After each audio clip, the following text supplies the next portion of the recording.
Uptown TV this. With the maddest and the baddest review now miss. Need some self time so we need it. Looking how we are the realest. Bruh, for one being representing a man for Uptown TV. You understand? And Siberia Gordon, Siberia has taken over the baton, sister. Well, in true Olympic style. Sister P has passed the baton to Siberia Gordon, her daughter. And as such, now she's a lead organizer on Fuisinting. Siberia, morning. How you doing, little sis? Good morning. All right, I am okay. Yes, morning, Sister P. Good morning. Yes, morning yes. to the listeners, to the Yes. family. Wow. So it's a day. What's it like in Portland now? Are you at the venue? No, it's kind of early. You're heading to the venue shortly, No, right? man, I am here. So here. I've been here since 5:30 this morning. Yes. Wow. What's it like there at Somerset Falls? Somerset Falls, it's nice, man. The sun is out. It's shining bright and pretty. We get some showers of blessings this morning, but now it's getting hot, which is great. Yes. We have vendors setting up, chocolate tea making, fried fish just come in, blue draws, Missy putting Topping out. eyes. Yes, people are coming in, man. Yes. Kinky. Making kanka down there. Listen to me. So basically what we're talking about here is Fuisinting. And I don't know who don't know what Fuisinting is, but today is a big day in Portland. This has been going on for a very, very long time. As you heard from Siberia there at the venue, everything just ready and set to go. This, Sister P, just quickly remind us of the genesis of this and the thinking behind it and how this started before we talk about what's unfolding today. Well, Fuisinting started in 1991 in the hills of Portland, a little community, a little village called Content. And it started as a fundraiser for the Content Model School, which is the school that I had built for the community. And here we are now. This is actually the 26th staging. Mm-hmm. This has been running for a while, and one of the things, this is Fuisinting always connects right back to the continent of Africa, right, Sobs? Because we remember me and you in the taxi, the back of the taxi when you was about 3 years old. in Ghana. In Ghana, Sister P, you remember that? Yes. Oh, no, I can't forget that. Right. Because the man was playing some gospel music, the driver. Yes. And Siberia said to him, she was about 7, she said, "You really think that Jesus was white?" And the man said yes. The driver said yes. And it was like we were in shock because of the question that she asked him. Mm-hmm. And she said, "How could you believe that he's white?" Mm-hmm. And the man, and she said, "Do you think that he's better than us?" And the taxi driver said yes. Mm-hmm. And we were shocked. Yes. And 7-year-old Siberia took on our African brother on the continent of Africa in that taxi in Ghana.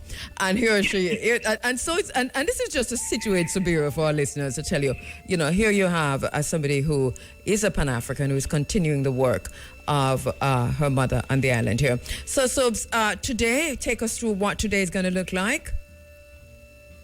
Yes, so today is going to be, as you know,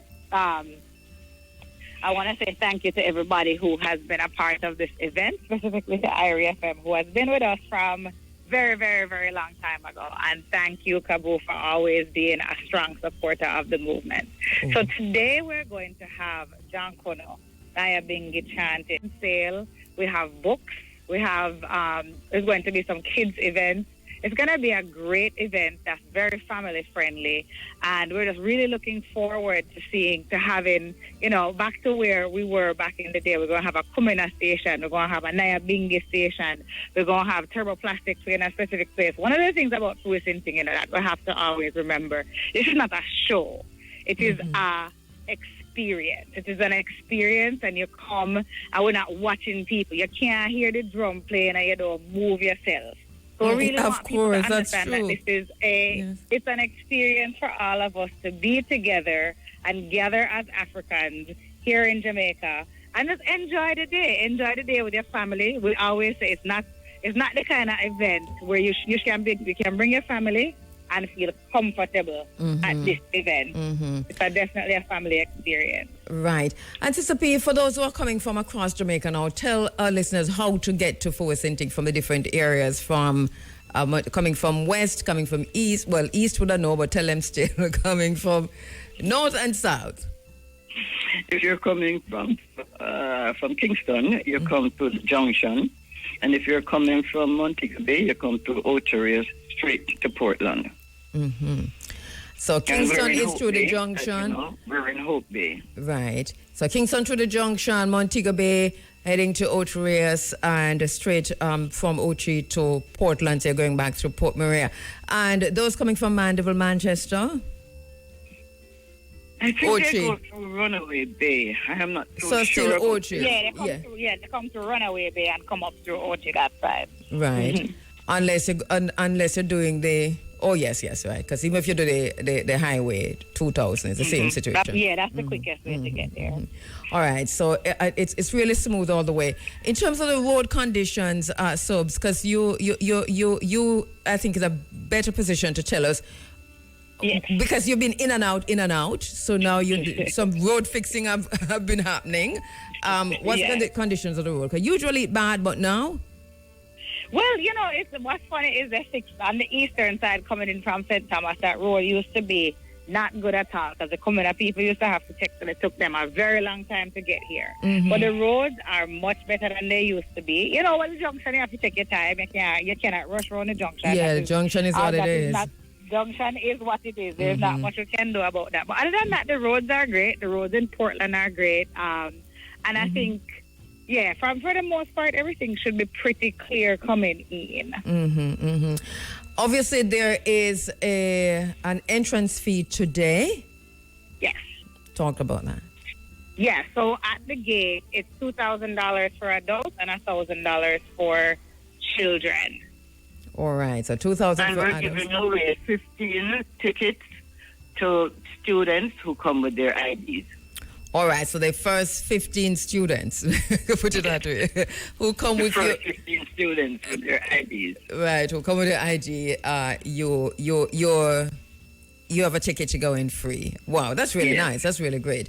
And and the gates are open when? Gates open at 8. Gates open at 8 and the show starts at 10. Like the event starts going at, this is a show. The experience starts going at 10 a.m. Experience is the right word. Yes, it's not a show, it's an experience. Yeah, because Subs, explain to for those who have never been what happens on the ground. Because when you talk about Somerset Falls, this is like a mini park, right? Yes, it is. It's a mini park. Somerset Falls has two parts to it. It has the part where you go into the falls, and then you have the part where we're at, basically like a mini park. You're right. Good description. Yeah, and so explain to those who have never been what happens on the ground, because all the ground is really covered. Yes. Yeah, so on the ground, at 10 o'clock, if you're here at 10 o'clock, it is an experience. The junk gonna come in through the gate and really get the event going. This year I did a little bit of an extra spice. I have a maroon coming to blow and a bang to get us going and kind of pay a tribute to our ancestors who have passed on since the last stage in our Fowesinting. And then the Junkuna gets going at 10 a.m. And then, we have Somerset Falls is a beautiful venue and we're very grateful to be able to use it. So we have lots of different stations. Over on one side, you have coming up playing. So you're able to hold a nice vibe with the coming up. That is what you want. Uncle Muta is playing on one side of the African dance party. So if you want to go there and dance, that is all set up. And then you have Turbo Plastic who play the plastic drums. They're set up in a revival. And they're a revival group. And then Profi who chant bingy. Him says that is what you want to do. That is set up in one station. And then the poets are on stage, and Sister Amina will be on. We have it's not even a stage, a mini little rising that they're going to be on this year, and they're going to be doing their set in front of the stall. So one of the things that we want to make sure that everybody's a part of the experience. So we have created a village. We call it like an African-centered village, where everything is kind of in a circle and everybody can participate and be a part of it.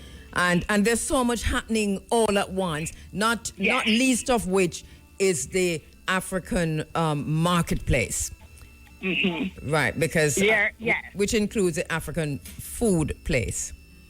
Yes, but there is, I would call it, that's it. We try to keep all the vendors in a circle. Yes. And, so you can kind of bounce from station to station, and you are able to, as we say, get food, you can buy. I always say it's a fashion show, every food thing is a fashion show, because people come and them get them really nice clothes. Yes. And then, you see, it is very often people buy something and put it on at the same time because they want to fit in and be a part of this. And that was my regret last year, because me just leave straight from work as usual, forgetting that, what, you must pick up something fashion-wise at Forward Sinting. Me just come with the food on my mind, but no such thing this year. Right? Be ready for buy my clothes then, because me just enough things I did want. Exactly. Yeah, so that's really beautiful. Look at the African-centered fashion, because it is and the cultural, ethnic kind of vibe. I really, really love the fashion at Forward Sinting. So food, fashion, culture, music, just an it's a I just want to send a big shout out to the Dukuna people. Big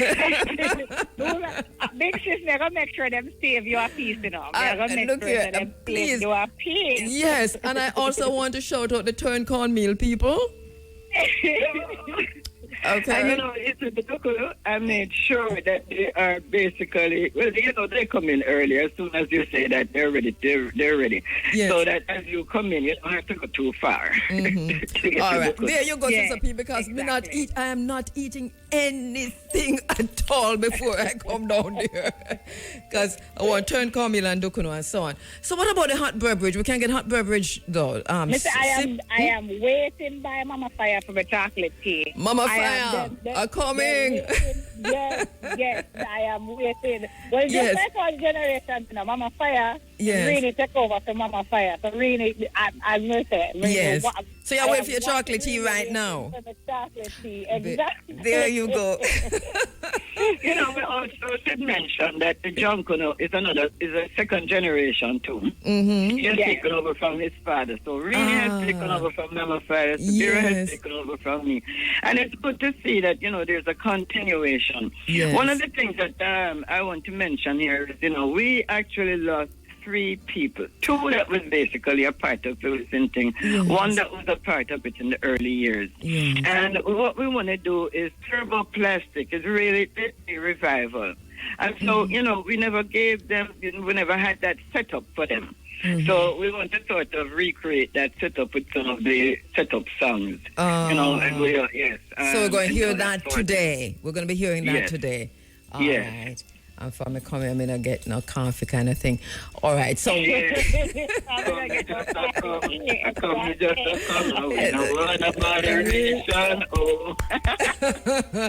right, we're looking forward to it. Sister Sabira, we can't wait to see you. Sister P, as soon come, and as soon as I'm finished here, I don't even go home. I'm heading straight to Portland. So I see you in a little while. Anything finally? Because I give you to the final. Yes, I just got from Sophia Walsh Newman, and anybody coming from Ocherius, because her drive that she was to get got cancelled. So if there's anyone coming from Ocherius, could you just let us know immediately so that she can come with you? Oh, all right. So anyone coming from Ochi, please give Sister P a link, or tell we so we can tell Sister P, and then Sophia can get a ride on. As you talk about that, there's a bus. The bus from Montego Bay should leave already, right?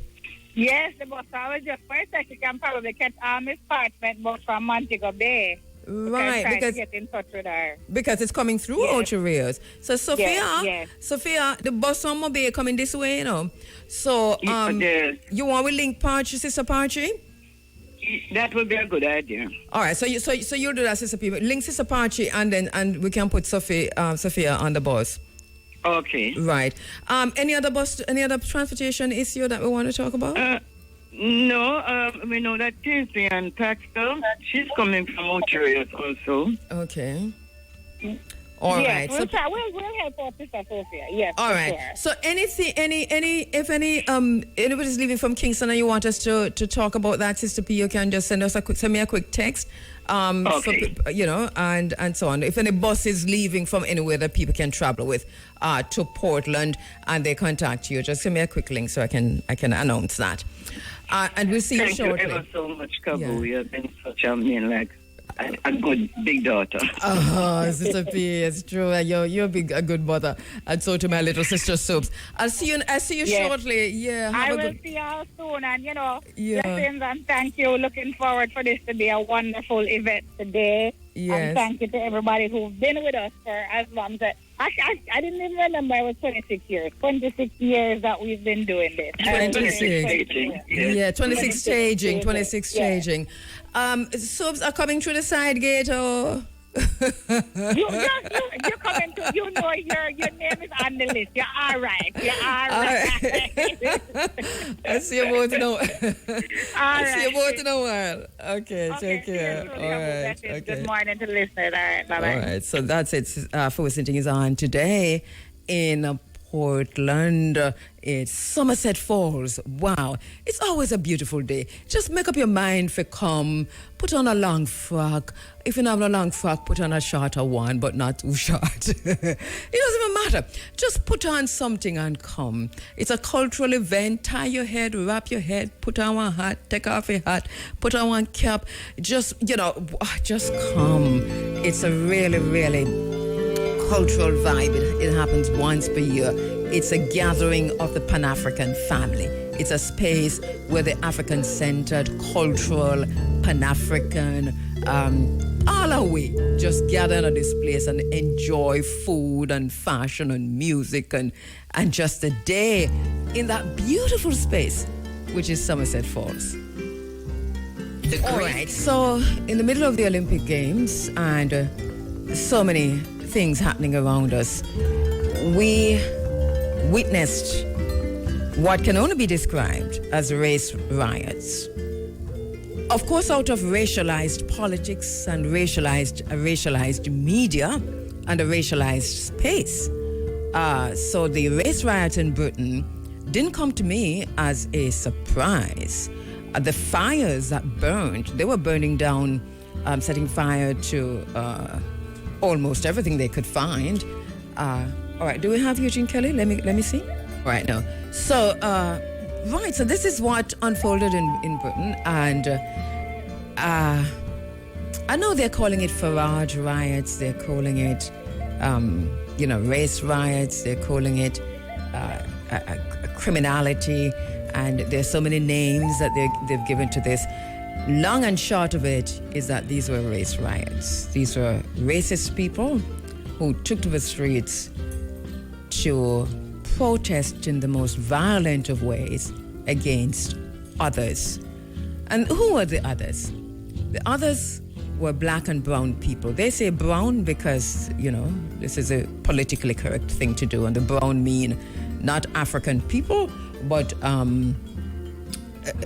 Asian and Arabs and so on and so forth. This is how they have demarcated people generally, and it's an interesting situation. But for purposes of this conversation, we're going to use this black and brown political ideology that they're throwing at us. So this violence and this mayhem that we saw spreading like wildfire through England last week, forcing several countries to issue travel alert and warning to its citizens, as I said before, did not come as a surprise to me. It's interesting because many countries issue travel alerts immediately out of the box. Malaysia said, to their citizens, listen, be careful, travel, if you're traveling to England, be mindful that people are in the mood is tense. People are now outrightly attacking and beating up and in some cases killing others, whether it's Muslim, because you're talking about Islamophobia also, right? And this they're saying came on the back of the killing of 3 little girls who were stabbed and many others who were wounded by a young man who was born in Britain to Rwandan parents. They had to identify all of that. And they did it at a time when the riots were already literally out of control. And the riots were against immigrants, and especially at that time, Muslims. And it's interesting because this environment and the atmosphere in Britain has been stoked by the media, and it's not just the social media. Social media is one thing, but it's a mainstream media, and in some cases the mainstream alternative media that created this environment, but also the politics. The politics. So in the House of Commons and in and as far as Downing Street, we see what's his name, young Trump number 2 in Britain. There, what's his name? On the social media now, just literally stoking the fire. Just stoking the fire. Former Prime Minister Boris Johnson. We see Nigel Farage, who is what he is, also stoking the fire. What they want us to do, therefore, they're saying to us that we must have a nuanced conversation and not just say people are far right or far left or whatever. And I don't want to get into those political definitions either. I don't want to put those political labels on anyone because this is straight racism and classism. It is what it is. This has nothing to do with far right or far left. I do not buy that. I won't buy that for 1 minute. Regardless of people's political ideology, this is just straight racism. We've been talking about racialized politics in England for a very, very long time. There have been many commissions of inquiry that have been done and published and so much that has been done, so much work in terms of the investigations and the published work in Britain about institutionalized racism. This is an ongoing situation. Every time you have a blow up, because this is a material manifestation point of the racism upon which Britain is built. It is the very fabric of the British society. And this is something that we should be aware of. Even for us who are going into England, anywhere in the United Kingdom, we must be very mindful of this. And this is one of the reasons why I have been on my social media, in my social media spaces, speaking directly to the Prime Minister of Jamaica and the Minister of Foreign Affairs to say, do not take this lightly. Too many of our family, immediate family, blood family, and friends have been reaching out to me to say, not everything is reaching Sky News.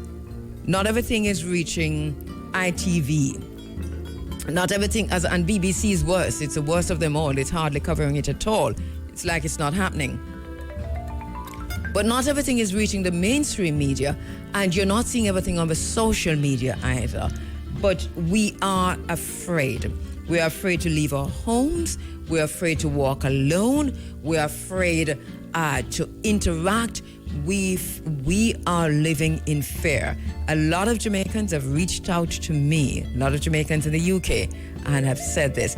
A lot of Black British born also have reached out to me to say, this is how we're feeling. Because remember, in parts of England, Middlesbrough, they were stopping cars and asking people if they're looking to see if people were black or white or brown. If you were white, this happened just last week in England, just a few days ago, 4 or 5 days ago. If you were white, you were all right and they let you through. But if you were black or brown, they dragged you out of that car and literally pummeled you or chased you or tried to run you out of town. So people were really scared, afraid for their lives. And I know that it appears as if things are getting back to normal. It's an interesting thing because I said last week in this space that this is not, it's not as organic as it appeared, right? It's also being stoked by an unseen hand, but also this is what the state wants. Because for me, what I see unfolding is the global reset, is a next phase. Britain led the way with how you reset COVID, right? COVID-19. What they're doing in England now and what Britain did during COVID-19. We here in Jamaica, we don't even understand the half of it yet. They're already living it in Britain. We're just kind of working our way up to that. The NIDS will help to usher in whatever is happening in Britain. So they have already moved into a dystopian world. And now this is just really the second gear. And basically what we're seeing now is the next step to take us into singularity. You know, because remember, 11 minutes. Because that's the idea, you know, for humans to reach singularity. When human and artificial intelligence will merge. Of course, that is also coming from quantum physics. But, you know, you do know I have a love affair with quantum physics. But this is basically what it is. It is what it is. So this is where it's heading, to singularity. And this is just the next step. But it's also a global reset and a kind of a one world economic order. So you see them, that global cyber attack is connected to the new laws that are being rolled out now in England. Everything is connected. Nothing is happening by chance. It is all connected. What happened in Japan with the markets is connected to the global cyber attack. It's connected to the race riots in England and the laws that are being rolled out right on the backside of that. Because the laws that they're rolling out in England now, we're talking about dystopia. And let me tell you one of the scenes that I saw in the riots, just watching every single channel and on social media and watching all the videos that people were posting. But on Sky News, there was a conversation, and this is Rupert Murdoch own, but there was a conversation about one particular, I think it was, I'll tell you where that protest happened. But an interesting thing happened with that protest. And that is that while people were burning down people's businesses and beating up black and brown people, the white people who were gathered as the rioters, many of them had their phones out and they were recording the whole thing. Look for that picture because it's out there. The video is also out there. It is the most dystopic thing you've ever seen in your life. I watched that episode on Black Mirror where during the war, everybody took their phones out and was just recording the attack upon the others. And believe me, that when I saw it on Black Mirror, it was shocking. But next time I saw it, which was in real time, coming out of England, I wasn't so shocked. Predictive programming. So we've been programmed through film, TV, and all of that to be prepared for what is unfolding. So yes, we saw that. That actually happened in England. So that there was a discussion about this on Sky News while the attack was underway, while England was burning. There were many people. It's not 1, 2, 3, 4, now 5 people, you know. We're talking about hundreds of people who had their phones out recording. And you see the lights because this was happening at night or just as it was turning dark. Just recording all of that mayhem. Can you imagine? Can you imagine? Can you imagine? This is where we are. And so we see people being dragged out of their cars, being stomped up and beaten, and so on and so forth. On the backside of that, the police came out and they said on Telegram, there were going to be 100 protests across the United Kingdom, and these were far-right people, racist people who were going to protest. And so they kind of, the way it was reported deliberately to stir those who were have some outrage against the burning of the country. I'm not going to say outrage against racism, but outrage against the burning down of a country. And so we see hundreds of them coming out, thousands of them coming out, massive crowd in Walthamstow and so on. But there were no rioters. The so-called far right didn't come out. Now the question is, was that even true? Was that even true? I mean, this whole thing about that was going to happen because we see this, on Telegram, or was it just your idea of using this opportunity to further your agenda? Which is what I think, and we're deep thinkers. We're allowed to think. You can disagree with me, it's fine, and we can have a conversation about it. But this is what I think, watching this thing very, very closely. Now, out of this, scores of persons were arrested and charged, and some already sentenced. But look at the laws that have come into place regarding social media and regarding speech. Now, you might be happy for this. The people were clamoring for this, and they used the opportunity to enact these laws. But if you look closely at these laws, these laws are only going to be replicated across the world, And this is taking us now into the most dystopian of all, because here is where even thought is being policed. And if you look at the laws that Keir Starmer has put in place, you should be shuddering in your boots, literally. This is similar to what happened with the DRMA on this island and other kinds similar to the DRMA across the world during COVID. All those laws that were enacted, that remain in place, that are on the books. And we're going to have to study this, because when we add these new laws that are coming into being now out of the United Kingdom, outside of these race riots, this is frightening. And people talk about free speech, but I won't even go there, because this is no longer about free speech.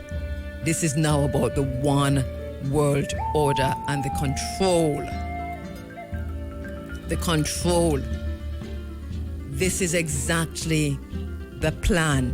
This is this is what they planned, and now they're rolling it out. Look at what's happening across the entire world and see if it isn't replicating itself. So Israel is bombing Palestine into bits. Israeli soldiers are arguing for the right to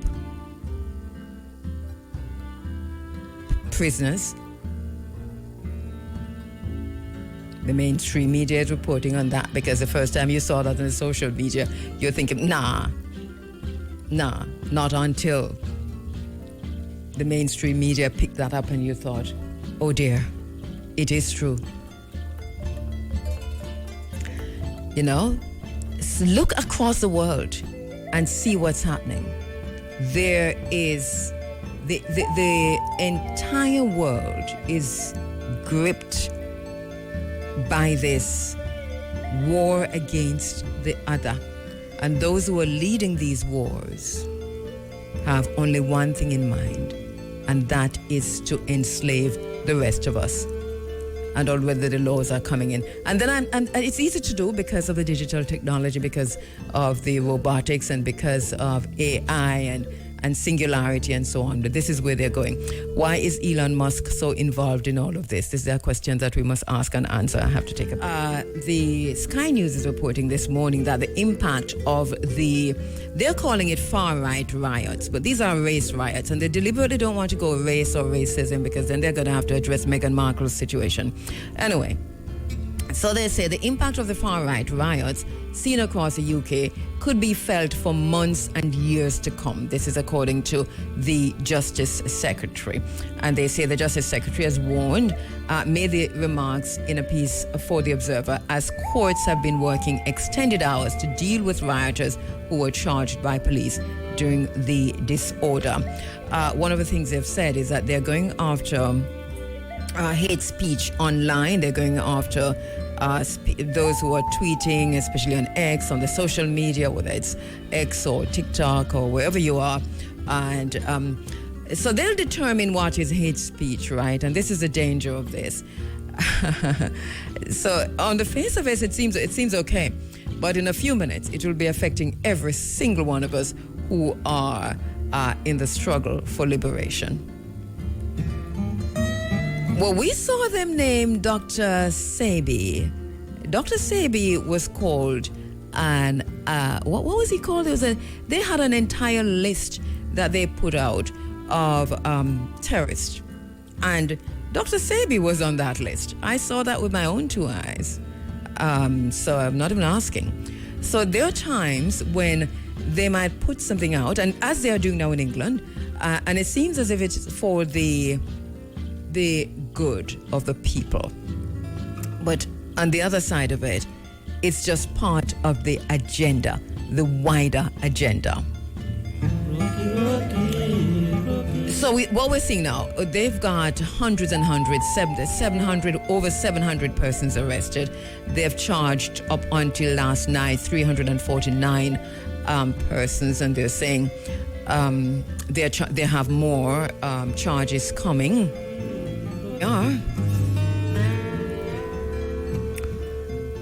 Racism and politics in England is a persistent and complex issue. We know that.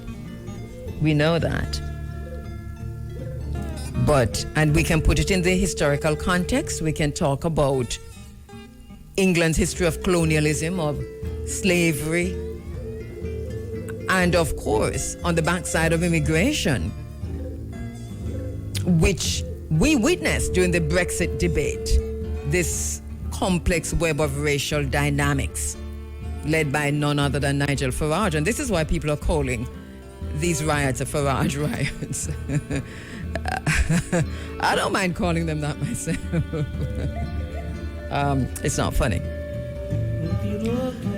So, of course, here on the island, for example, and in the Caribbean, we talk a lot about the legacy of empire. We talk about the legacy of colonialism. And whereas this has left this lasting impact on the Caribbean islands like Jamaica and so on, it also has left a lasting impact on English society, you know. But they want to talk about, they pretend at multiculturalism, they pretend at diversity, they pretend at unity, the United Kingdom. And now we have the monarch, Charles, coming out talking about unity is important, how important it is to unite. But as many, and this is sounding petty, but as many have said to him on the social media, you can't even unite your own family. You're talking about united the nation. But he's also part of the problem because we see the racism unleashed on his only, the only member of the family who is a black woman or a woman of color, as they want to call others who are,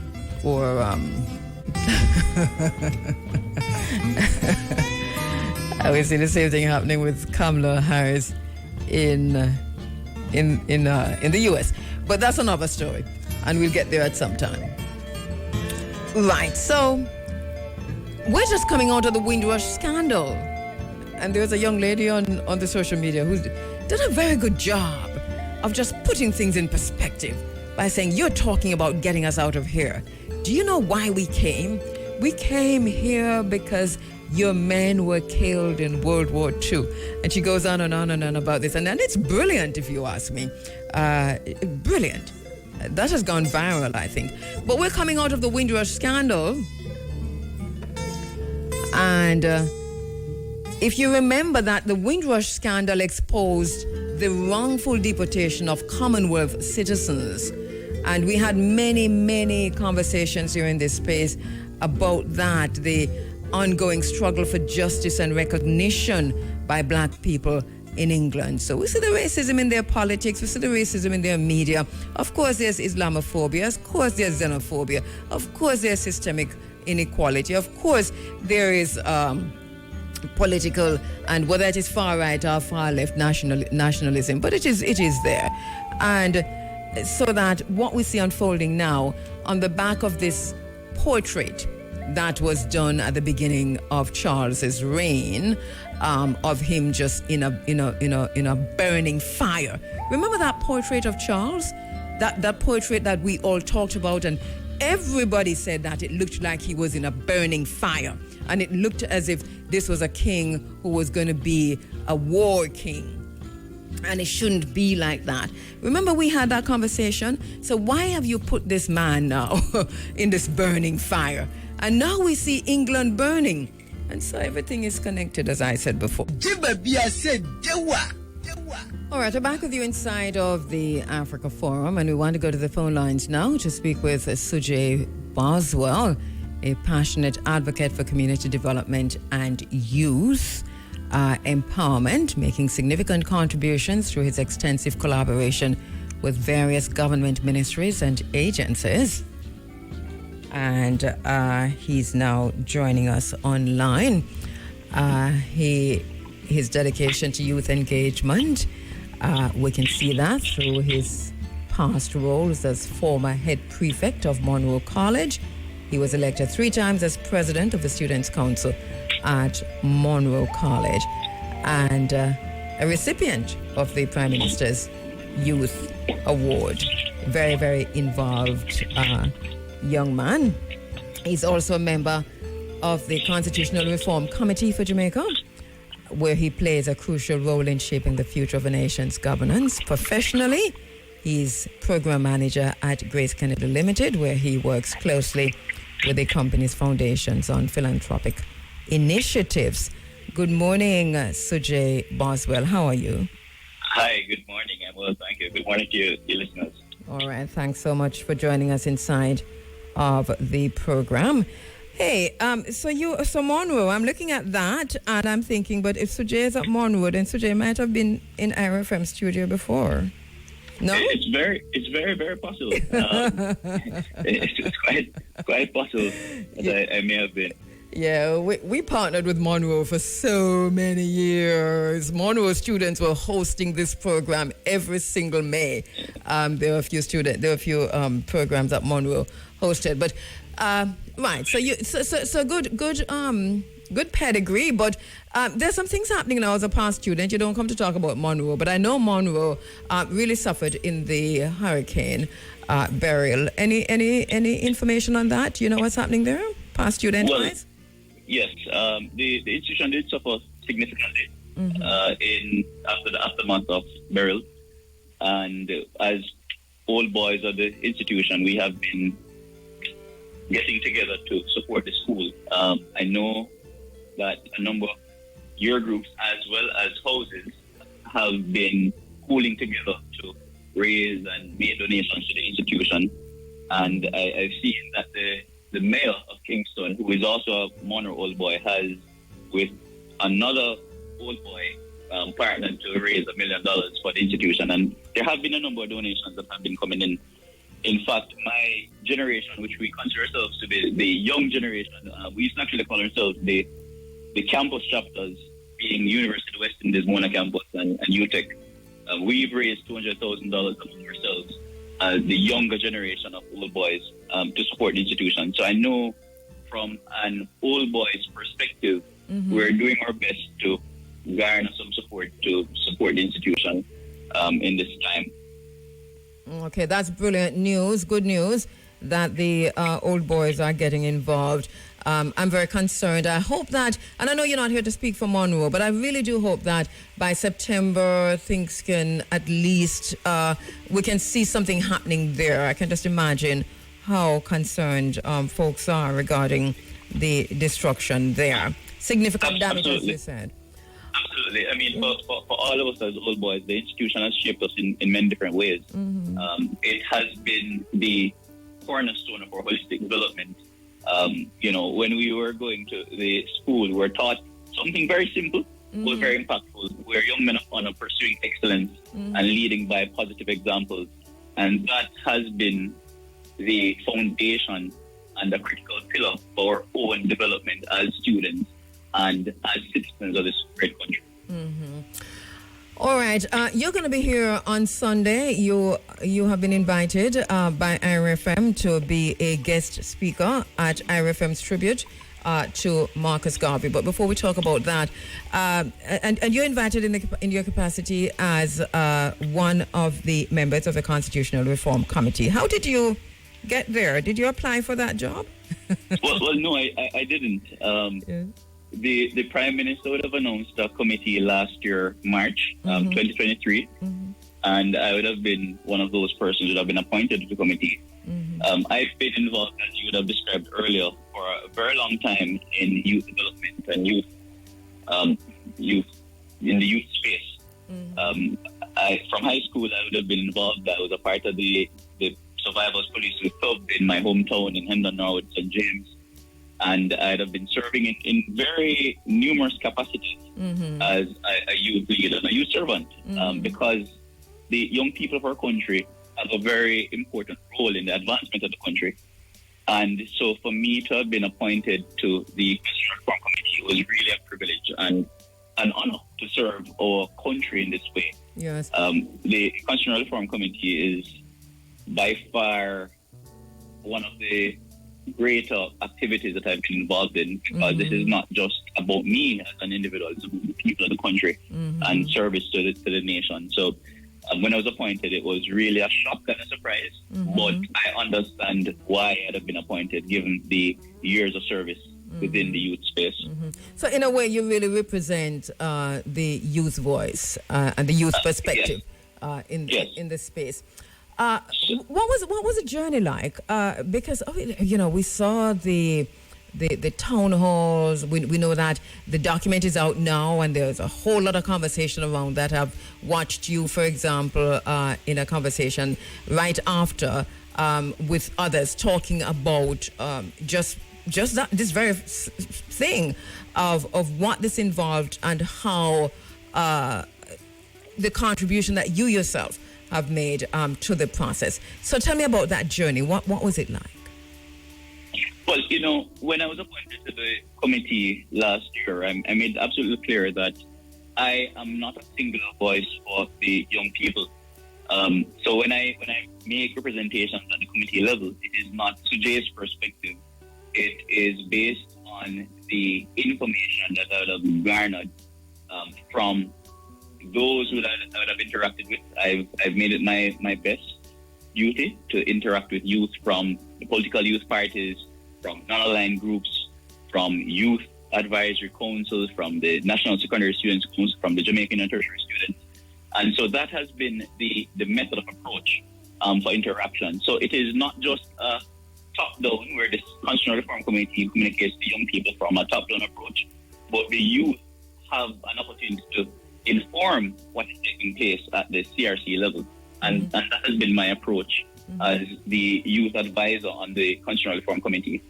Now, the approach has been strategic. You would have realized I've named a number of groups. Those are representative groups, the National Youth Council, the National Secondary Students Council, the Jamaican Union of Tertiary Students. Those groups, as I've said, are representative groups. And they have role. They've been elected in most instances. Youth Advisory Council is an appointed group. But for the National Youth Advisory Council, the National Secondary Students Council, they have been elected by their peers to serve as representatives on those groups. And so what I would have been doing is that I would have used them as the feeder because I can't, and this is the reality, I can't speak to all young people in the country. It would take forever to do so. So through the representative groups that have been interacting and getting the feedback from the youth space to make and to inform what I represent at the CRC level. What was the level of consensus that you had in these spaces? Well, one of the things that came out very clearly is that the youth believe that it's time to move away from the monarchy. It is time for us to shape what a Jamaican constitution wholeheartedly look like without the influence of the British monarchy. The British monarchy, as it stands now, has a significant role as it relates to the executive authority of the state. And coming out of the conversations, it was very clear that the youth believe that we should move away from that type of arrangement and move towards becoming a republic. We did do a survey partnering with UNICEF, and from that survey, 71% of the young people polled stated that they wanted us to move towards becoming a republic. And so that would have been unequivocal in my representation at the CRC level. There have been hiccups at the CRC, as you'd have seen in the news and you'd have read about. But we are of the belief, and we would have made representation on that as well, that the government as well as the opposition need to come together to ensure that we get across this hurdle that is in front of us. We have been on this journey for a significant time. From we've gotten independence, we've had years upon years of conversations as to how we should move forward to becoming a republic and fully moving away from the monarchy. And that is something that we need to see the leadership as well as the commitment. And of course, this is one issue, isn't it? Which on the backside of all of this, in hindsight, one wonders if this shouldn't have been separated from the whole constitutional reform committee processes and dealt with maybe in a similar way that they dealt with it in Barbados. Do you think that there's an overshadowing of all of the rest, the colonial laws that still remain on the books, for example, access to the beaches, those laws that are coming from the 1800s that still remain on the books? Do you think that somehow the subject and the matter of the monarchy might have overshadowed all of that? And to what extent were you and others, the youth I'm talking about that you consulted with and so on, able to get beyond that to these other issues? Well, again, my role has been a dual purpose role, as I've identified. I don't believe that it was an overshadowing. The process as set out in our terms of reference was one that was a phased process. And in the first phase, we are looking at familiarizing with from the constitution, from the monarchy as set up within the constitutional framework. And so in this very first phase, that is what we're looking at. So no, I don't think it's an overshadowing. You would realize that the vestiges of the constitutional monarchy, they're very deep within our setup. Of course. And so when you think about the other issues that you've identified, a lot of them stem from that very issue. And so as we are moving forward... And yet not quite.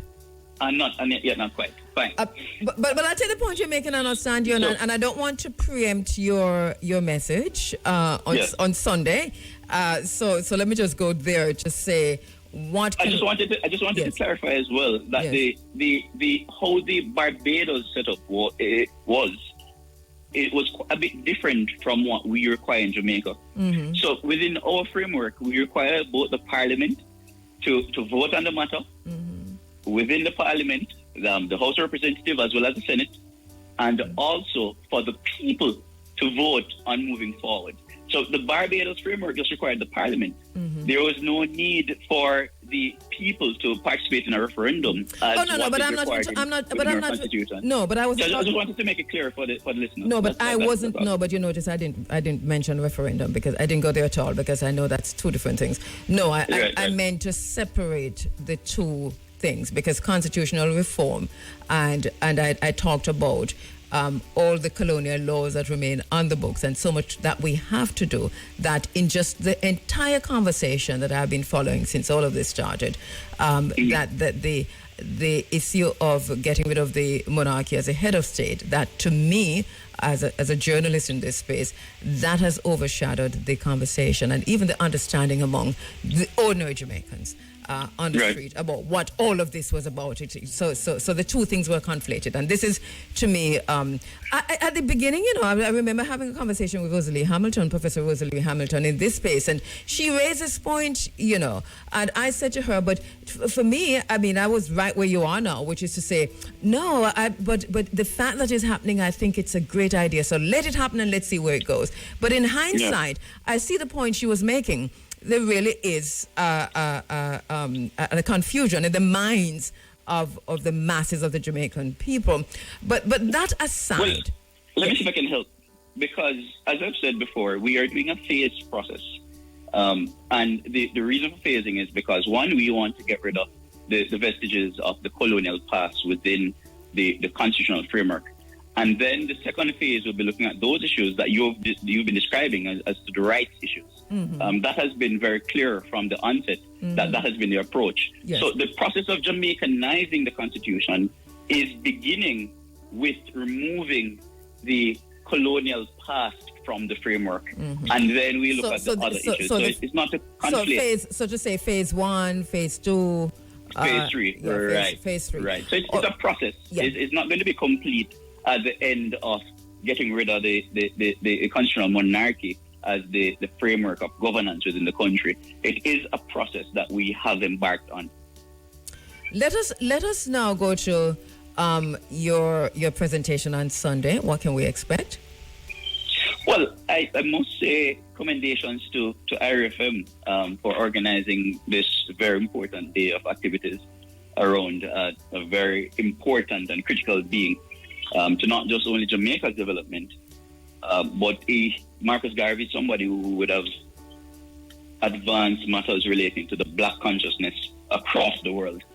And so I would have watched the commemoration on the channel, the YouTube channel that you have. Mm-hmm. And it's clearly a forum that would promote togetherness as well as the convergence of ideas. Mm-hmm. And so my presentation really would be focused on getting the message as to what the CRC has been doing, mm-hmm. what the youth perspective is as it relates to the constitutional reform process, mm-hmm. and also to share what we are going to be doing in the near future to further activate the youth voice within this process of constitutional reform. As I said, it's a process. It's not complete by just getting to the point of getting rid of the monarchy. You've named some of the issues that are pertinent to young people. We know that environmental rights as well as access is a significant issue that we have recognized within the country. We recognize accountability as a matter that needs to be further explored and discussed within the country. And to how we hold our leaders accountable, that is something that we have been discussing as the youth voice. So my presentation really is to bring those points across to the attendees at the tribute. All right. We look forward to seeing you on Sunday. Thank you so much, Sajay, and hopefully you can come in studio one of these days so we can break down some other stuff. Thank you, my brother. I would love to. I would love to. Thank you so much for having me. It's an open invitation. Sajay Boswell. Thank you so much. All right. Thank you. All right. Okay. All right. So just quickly, so he'll be here next week at the tribute, IRFM's tribute to Mwalimu Marcus Messiah Garvey. And this is starting at 6 a.m. It goes through until 10 p.m. The theme is social justice and civil rights. We have a voice, make us a part of the decision-making process. As usual, the event will take place inside Coconut Grove Great House and then in the courtyard of IRFM. Among the speakers, as you hear on the ads running, Attorney at Law Bert Samuels, Minister David Mohammed, and also Sajay. Speaking also will be Dr. Devon Taylor, Mayor Michael Bell Neves, Councillor Eugene Kelly, and the President of the UNIA Kingston chapter, Stephen Golding. will be speaking. There will be performances from Wise Words, Hezron, Singer J, Anthony Cruz, Shamin Aitel, KKI, Samurai, Maki Conscious, Jadan, Sativa the Black One, Major Bless, Bongo Herman, Bubbles Man, Wise Words, Teflon and Wise Words is there twice. Teflon, Aisha Bell, DYCR, Loyal Flames, West Rock, Akampong Maroons will be in the house. Kingston Drummers, Ras Ivan and Ibingi Drummers, Cherry Natural, and more. I'm not quite sure who the more are, but there you go. And the day's activities will be broadcast live on the 107s starting at 6 a.m. So this program will be broadcast live, and Mutabaruka will be playing black music later in the day, and then the show to be hosted by Chuka and Isis.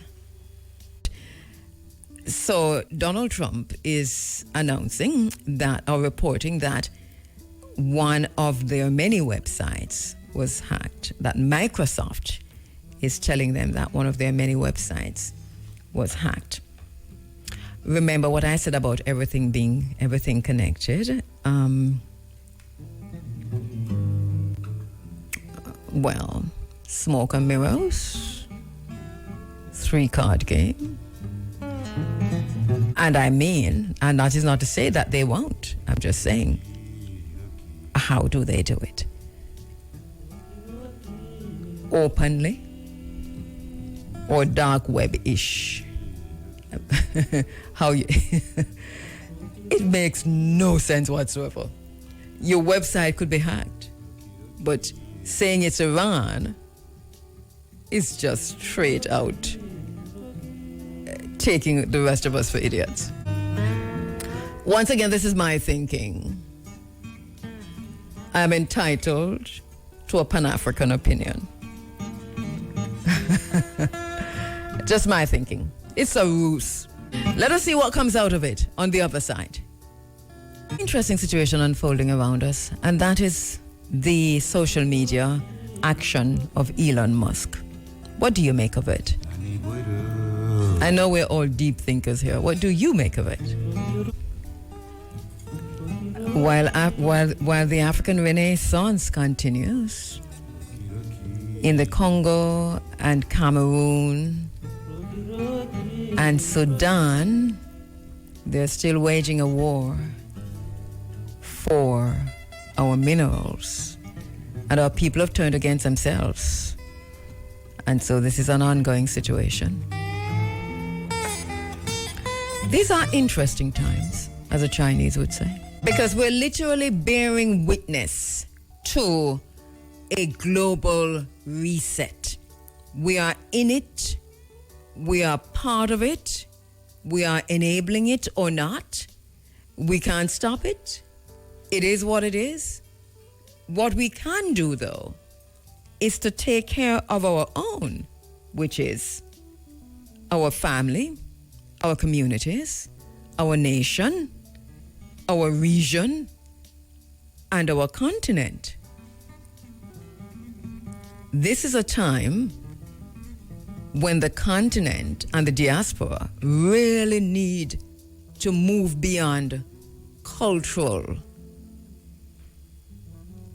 speak, to move beyond the dancing and the singing and the big drum and the little drum and the in-between drum, and to look now at our future. This is an existential crisis. You know, I want to say this clearly, that agriculture should be a priority for every single one of us right now. I'll talk about that some more when I come back from this break. Now, 8 o'clock, and I'm going live to the... no, how'd that go? No, I need to fix this. This is up to me now to fix this. Let's see. All right, I think I have it. Let me see if... oh, no. Could you get back Mayor Bell Navis for me? I think I just messed the whole thing up. We're going to go to the phone line to speak with Mayor Bell Navis, right? Mayor of St. Anne's Bay, Michael Bell Navis. But I think I just messed it all up in the studio. My apologies, Mayor. A minute after 8 o'clock. Standing by to speak with Mayor Michael Bell Navis, Mayor of St. Anne's Bay. Time I was saying that agriculture should be our priority right now. There's a reason for that. Do you remember during COVID, when we talked about the global reset, one of the things that we did was to give you the names of all the billionaires and the multi-billionaires and the trillionaires who had dumped all their stocks, literally, sold out their businesses, and had just walked away, resigned, or stepped down, or disappeared, but walked away. You can still Google that and find it, All the billionaires who resigned from their companies during COVID. Remember we were talking about that? Little by little over time, we found them elsewhere.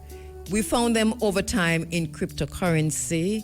We found them in, the whole Bitcoin situation. We found them in GMO culture. And we found them in digital technology. We found them in AI. So one of the things we said was, watch them. Look where they are going, because they are very much aware, because they're controlling this thing. They're part of the whole agenda for the global reset. So they had moved away. One of the persons who stepped down and moved away was Bill Gates. And he moved into pharmaceuticals, and we saw what happened with the vaccines and all of that, remember? And he also moved into GMO production. So he bought, we carry this information, right? We already been through this, where he bought acres and acres and acres and acres of land. He bought land that, the amount of land he bought was, could almost fit all of the Caribbean in it. But he has lands all over the world. So he bought a lot of land, Bill Gates. And we were saying, what was he going to do with all this land? He's walking away from all of these things, and now he's investing in all these farmlands. Well, here we are now. I don't have a lot of time to spend on it, and it behooves all of us to do our research and to look at these things carefully. Already, so he's gone into genetically modified and production of meat and foods and so on. So everything is getting to that place of if you don't have the mark, you can't buy it. And I'm not even being flippant. I'm just saying. So one of the things that he has done, and all of these things are trademarked, and patented and all of that, so that they're making meat. They're making meat out of cells, So they're taking the cells from the animals, and they're now producing the meat in the lab. And some of these are already available. Lots of things they're now producing in the lab. And then you wonder, where is this going? Where is this going? What's the end result of this? If you take this to a logical conclusion, what are these people doing, and where are we going with this? Because already, and if you think it can't affect you, remember, we had coconut trees for days. We had coconut trees for days. We were a coconut country. We had banana trees for days. But let me get back to coconut, because coconut is one of the food that can save your life, because you can get everything from the coconut, from the oil to the meat to the water. And you can also make house out of the branches. We are. So our coconut population was coconut industry totally destroyed by them. Because even when a plane fly, you look up in the air, it's all kind of chemtrails, and you wonder what that is about. Then they gave us Roundup to make sure so the land, remember, for years now they gave us Roundup, and then they gave us the fertilizer that can only work with the Roundup, and so that once you plant the land and once you spray the land with the Roundup to get rid of weed, and then you put in the fertilizer, the next time you come back to plant the same thing, it wouldn't work because they have destroyed the soil. This is it. This is where we are. So we are facing an existential crisis, and that is one of food security. It is not a phrase to be bandied about. It becomes cliche. It becomes cliche here on the island. When we just talk about food security, we don't even know what it means. And we're talking about food security, not food safety. And we should never conflate the two. Right? And so I want to go back to the point I made earlier, which is that because we're facing an existential crisis of food security, that agriculture should be our priority. But how can we get the people who we have entrusted with, through voting or otherwise, to lead this process? How can we get through to them to move away from the prosperity doctrine, which is a neoliberal doctrine? And I know you're going to come at me and say that nothing is wrong with prosperity, but if you think nothing wrong with prosperity, then we have a conversation about it another time. Because when they say prosperity, they are not talking about community. They are not talking about the best for community. Prosperity is for the individual. So you can build a big house anywhere you want to build a big house, whether it is Cherry Gardens or Beverly Hills. And then if somebody raises a question about it, you tell them so them bad mind. And then this whole argument of bad mind is that you don't want people to prosper, but prosperity in Jamaica is an individual concept, a concept of individualism. So we don't need to be talking about prosperity. We must be talking about community. Community is what we're supposed to be talking about. So communities must begin to revive themselves and get together instead of looking for this individual prosperity, thinking that the one who makes it will pull the entire community up. Not no. So all of us must do this together. But that communities are already in Jamaica facing starvation. Communities in Jamaica are already facing starvation.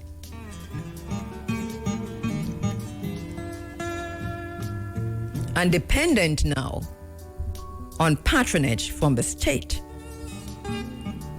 Patronage from the individual councillor, member of parliament, prime minister. So a prime minister might go around and hand out a house there and a house there and a house there. But if this was community, a prime minister might go around and give a push card to somebody because the person said, Prime Minister, can you give me a push card? But that is anti-development. That is anti-everything that we believe in as a people. That is anti-everything that can make us successful. You see, the thing is, it's not about one of us. It's about the community. And the communities that are already facing starvation, there are many reasons for that. We need to begin to look at that and to revive those communities. But we have another problem because we just had a hurricane, and the hurricane destroyed the parishes in Jamaica that were hardest hit are the farming parishes, not to mention the breadbasket of Jamaica, St. Elizabeth, hardest hit.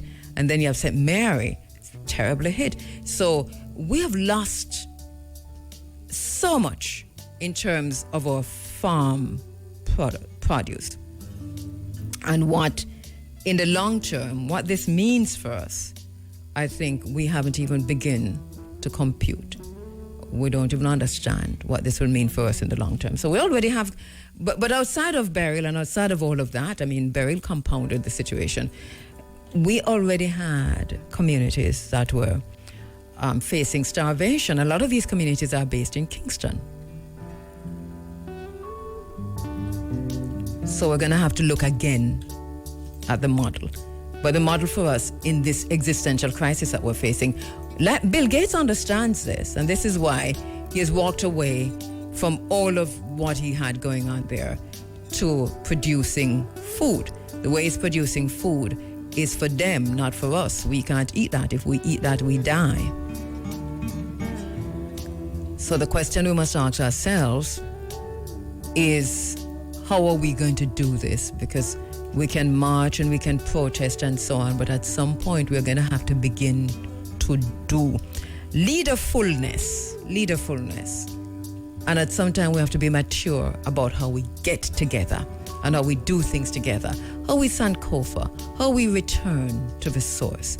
For those of us who remember and rememory how the thing used to work, day for day,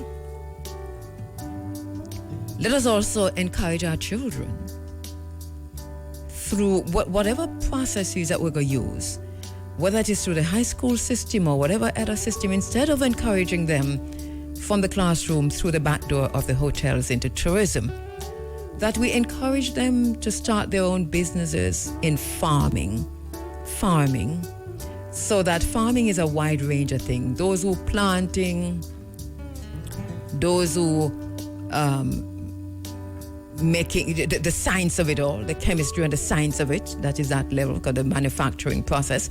Those who are going to export, there's just so many different levels to farming.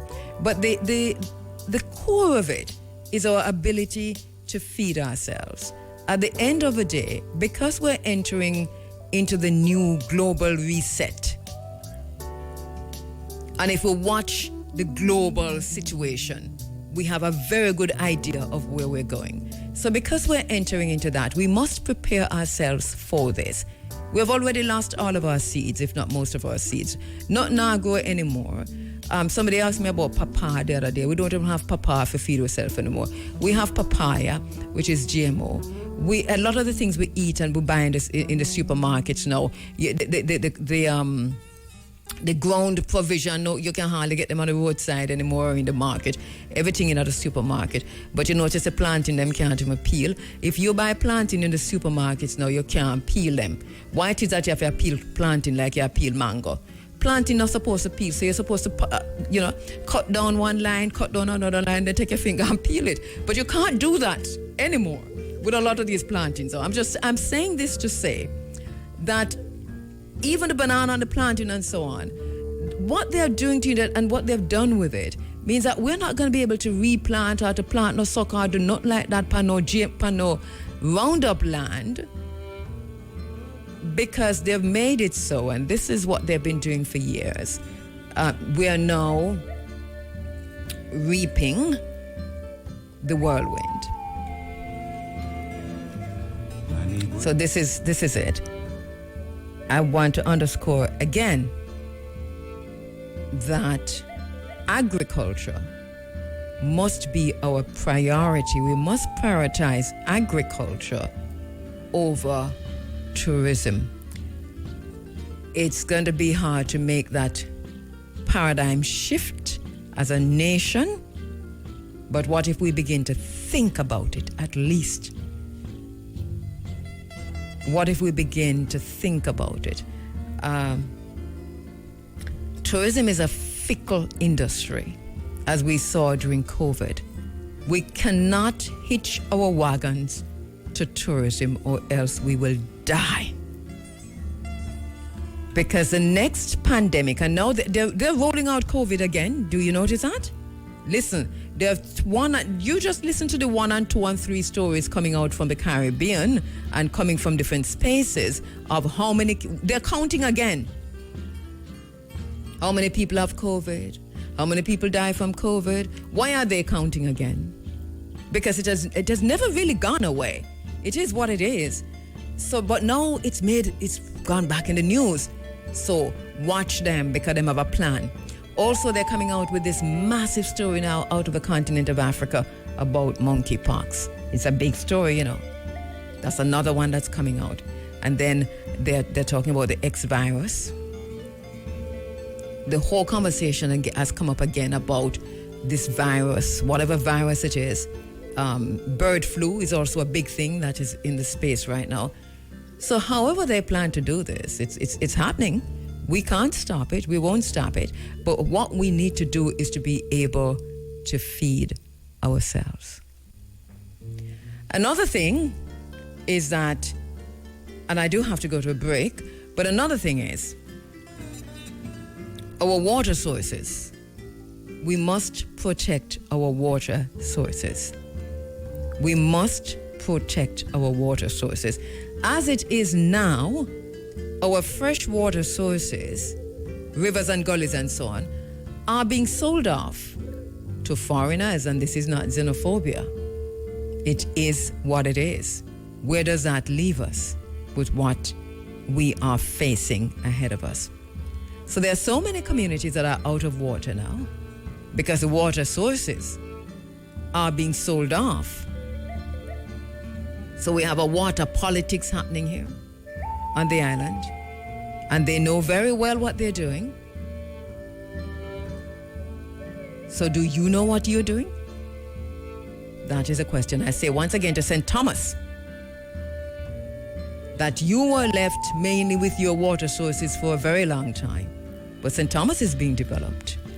And development in Jamaica means you develop away from the people. So you kick the people off the beaches and you take their water sources away. That's what development means in Jamaica. But without water, you cannot survive. So we must protect our water sources, and agriculture must be our priority. I'll take a break. Draconian measures are coming on the backside of the riots, and they're speaking to an attack on free speech. And they've gone ahead to look at some of the headlines coming out of the mainstream media regarding so-called free speech. Something here. So straight from The Guardian, it says, attacking free speech is, let me start earlier. Speaking about the race riots in Britain, they say whatever the truth of this latest incident and whatever long-term aims it might be used to further, this strategy of tension has an immediate political agenda already becoming clear, and it is as predictable as ever. Attacking free speech is the ever-present, eternal agenda that comes before everything else, and it's been a real pylon the last few days. Take a break and come back to look at what The Guardian is saying, because obviously I'm in agreement with what is being reported here in The Guardian. Collectively scolds society's negligence. We all need to consider our role in the wild west of social media hyper-criminality. And then they go on to say the Institute for Strategic Dialogue, which is an NGO funded by the usual suspects, has timelined it all for our convenience, from rumors to riots, how online misinformation fueled violence in the aftermath of the Southport attack. And then the BBC asks, did social media fan the flames of riot in Southport? And the Telegraph answers very much in the affirmative, cutting right to the heart of the matter, saying unregulated social media disinformation is wrecking Britain. Free speech must come with accountability.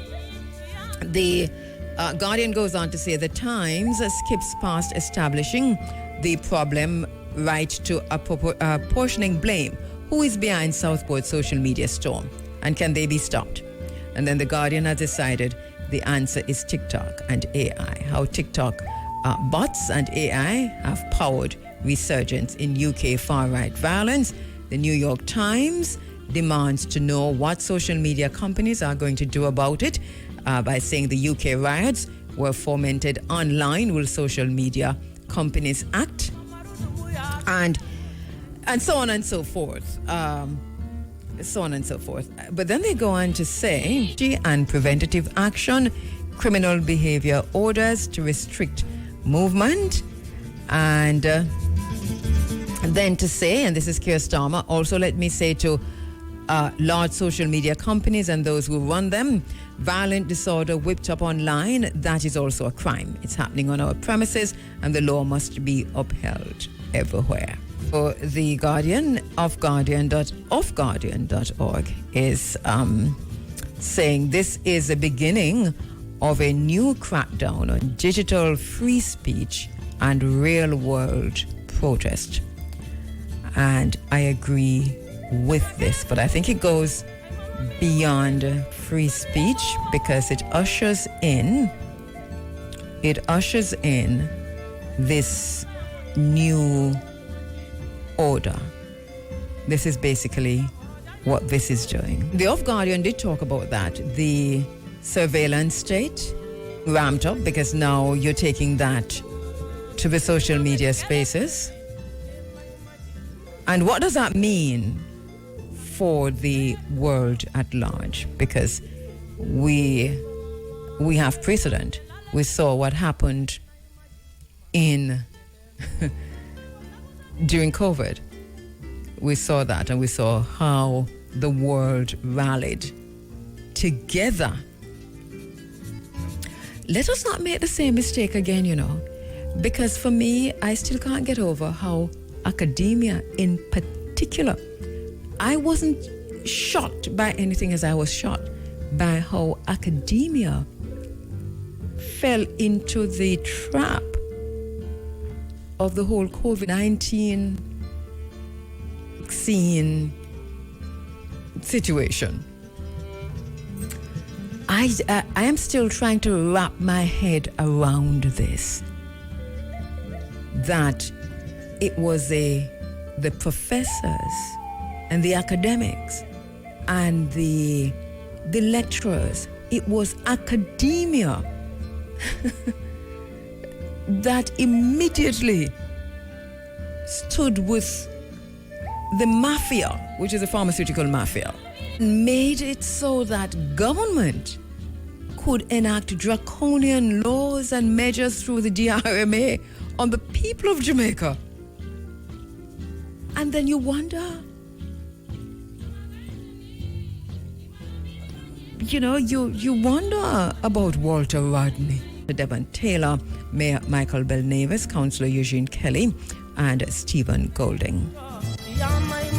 Performances will be coming from Cherry Natural, Jamin Aitel, Jadan, Sativa, The Black One, Major Bless, Bunga Herman, Wise Words, Hezron, Singer J, Anthony Cruz, and Samurai, KKI, Mikey Conscious, among others, Teflon, the Akompong Maroons, Plus Ibai and the Nyabingi Drummers. But issues really do have us down on our faces. But yeah, there's that. But let us also pay attention to what's happening globally. And the U.S. elections, we have no horse in the race. It doesn't matter who wins. The U.S. foreign policy toward Jamaica, toward the Caribbean, with the exception of the Dominican Republic, well, maybe even the Dominican Republic, it remains the same because the Dominican Republic is the lackey of the U.S. And so the U.S. foreign policy toward all of us, wherever we are as Africans, it remains the same. It doesn't matter if Kamala or Donald wins. Don't matter if Iran hacked the website or didn't hack the website. But what's important to note and why we must follow these is that we have to be, I think there's a need for us to be aware of what's happening around us to protect ourselves from these devils. And I say that without apology. Morning, Open Aki. How you doing? My brother, Open Aki. I love you. I love you. So we have. So I met two wonderful brothers last week Sunday. When I got off air, Open Aki and Kalaloo Man. And listen, I'm telling you, in Spirit Tech. Yes, Spirit Tech. How are you? Don't I need to dry up it on his face, right? We need to have a conversation. Yeah, man, overdue. Yes. About the last time you called and didn't identify yourself and met the whole world writing me to tell me that you did not recognize his voice. I thought you were just being diplomatically discreet. Not at all. All right, so my apologies to you too on that. So, Dr. Naya, going to be talking about the upcoming event being planned by the School of the Sacrament Rastafari University, which is the Search for the Black Star Line. I just love the name, just love the title of that. Well, you know, Sister Kabu, you caught me at the wicket on the back foot, so to speak. Yes. The person in question, Justin Donovan, was a Fulbright maybe 10 years ago or more. African American who had come to Jamaica as an undergrad or in a gap year. And during that time, he audited my courses and gave a seminar. And may I tell you, this is one of the firmest little youth I've ever seen. Yes. You know, very, at that time, very intellectually focused and also culturally appropriate. You know, he had been wearing locks from, he was in an infant in a kind of strange context. So he was raised with a certain kind of confidence that was very admirable. And his seminars drew in all of the scholars because he was looking at something with Madagascar and those enslaved Africans who arrived here in Jamaica. Somewhat pioneering work. Well, he cut to the chase. He's completed a PhD in good time. He's only about 36. But in the last 6 years, I've really been watching his development. And he comes out of that skateboarding generation. So, you know, skateboard is always a part of his IG profile and that kind of very urban, youthful vibe. But he also picked up archaeology and scuba diving, which he brought the scuba diving into his revolution. And he founded the Black Scuba Diving Association. And they've been since then on a mission to unearth or bring up Marcus Garvey's ships. I think there are two in question that they've been working on. That is something. So if you think about it, these people are not Jamaicans. Yes. You know, some of them have been in touch with Jamaica based on the Pan-African ethos that Jamaica represents and have been here. But they've taken it on themselves to affirm the work of Garvey through the evidence remaining. Which what he tells me is that one of the wrecks was visible off the coast of Cuba up until fairly recently. That's one of the key ones that they're looking It's to. It's interesting because I think I saw a documentary about that with even an interview, and I know it's an old documentary where that wreck was shown of one of the ships. And you know, the elders who were part of the Garvey movement were looking at this and saying, yeah, we have always been told that this is one of the ships, and it's interesting. Yes. Well, this is the point, you know, Sister Kabu, because our people need to have better resources employed to affirm their contributions generally, but more importantly, these are things that no one else should be engaged in doing. And I'm particularly drawn in on the fact that, here are some African Americans with the training that is appropriate and also the inspiration to see the need for this project. And in that way, I thought it was a diasporic sort of. I recently was in the presence of Raseku Tafari at the Marcus Garvey Monument. And we had some students with us. And I turned to him and said, Raseku, can you say a few words about Marcus Garvey? Now, Sekou is a Trinidadian international Rastafari ambassador. But he took us through 25 minutes of bio, publishing, politics, at the foot of Marcus Garvey in the park itself with students listening to him. We have it, I'll share it with you. But the point I'm making, he also made a point about the African international outlook, which Marcus Garvey pioneered. Yes. And to that extent, he himself, Seiko, represented that. Mm-hmm. In a way, what I'm saying is, until now, the African Americans have not necessarily been as visible in that Pan-African international sphere. And their leadership is what the diaspora has been looking at, but railroaded in various ways. So, you know, have a Beyonce coming out of South Africa in the form of Tyler, because that has been the American sort of iconic direction for African American aesthetics, etc. But the trend-setting American paradigm is what I'm really talking about. I hear you loud and clear here, and I too and take the point you're making, and so that the presentation on the 18th of August by Dr. Justin Donovan, The Search for the Black Star Line. The Search for the Black Star Line. That title you talked about, Right. So tell us when this. So this is being done by the who are the organizers? The School of the Sacrament, Rastafari University. They've done a number of programs, usually trying to link, you know, kind of evidential scholarship to various themes, and also bringing biographies of various contributors. So we have done Seymour McLean, for example, Rita Marley. I was at that one. Yes. Yeah, Hartman, Daniel Hartman, etc. But we've also looked at themes like Adwa and fathers, etc. Yes. And I actually, it's because of my familiarity with Donovan and the conversation you were having last Sunday about the national project to name His Majesty's, the boat that you were talking about, that is being, you don't remember that conversation? No, may I try remember? Yeah.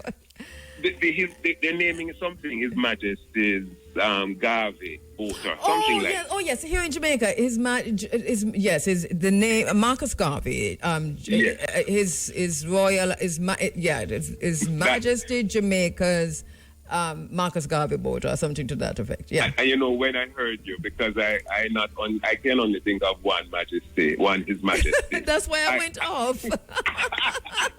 I only thought that, okay, so they were naming something after the emperor, but then that's what I thought when you said it. but so the point I'm making is, having heard that conversation, it prompted me to get in touch with Dr. Donovan. And this I hope not to be a conclusive conversation, but the beginning of a dialogue that becomes more inclusive. He can come and update us, etc. As the excavation goes on. But I wanted for the conversation to also reflect on things being done right now that would be more important in some instances if we, we gave more attention to, as opposed to the mix-up we see going out there with, all of that. And I'd like to have a conversation with him on the backside of the Zoom event, which would be, I think, not next week Sunday, because obviously we have our event here on the compound. All right, so tell me how persons can participate, can attend. All right. Well, we're going to recirculate our Zoom click-on link. I know many people have issues when they have to enter password and ID, and I myself, I'm not good with that. But there is a Zoom link which we will circulate.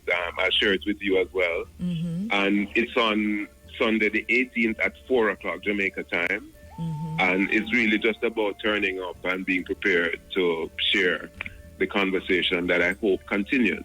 And it is on Zoom. And the thing about this is, so there's also a Facebook page that you can go to in the meantime, which I'm sure that it will be placed there. So for those persons who are... The School of the Sacrament. Right, they put that into Facebook or IG. Right. The flyer and the details will also come up. The School of the Sacrament, Rastafari University. All right, sounds good. So we'll check that out. Thank you so much, my brother. Thank you. Dr. Kabu. Jelani Naya. Yeah, man, bless you, and all the best. And Kabu, yes, in all of this being said, I actually wanted to introduce him to the IRI platform because I think 92. Let me take it from the top again because I haven't heard Orchestra Bob in such a long time. But here we are. It's just nostalgic for me, actually. So it's an occasion to behold because if you recognize the as you said, the pomp and gallantry. So what time does it start? Somewhere around 3 o'clock in the afternoon. Okay. So that's on the 17th. And then on the 18th, you're going to be here at IRI?